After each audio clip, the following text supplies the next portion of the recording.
दुश्मन के साथ है। कुरान ने हमें पोस्ट छोड़कर पीछे हट जाने के लिए कहा है, मगर फिर भी आखिरी फैसला मुझ पर छोड़ा है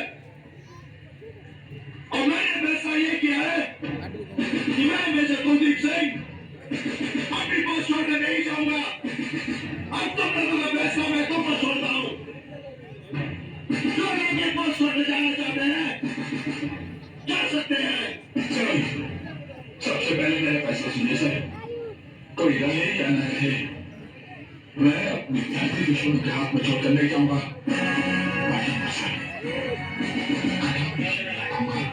चलो सही, आज मरने की बात नहीं है, दोबारा मत करना।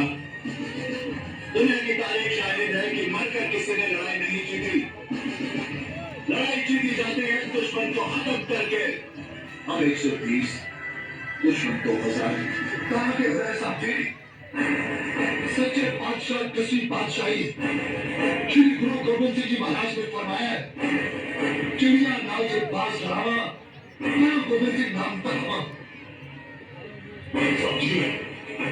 जब चिड़िया बाज के साथ लड़ सकती है तो हम तो इंसान हैं।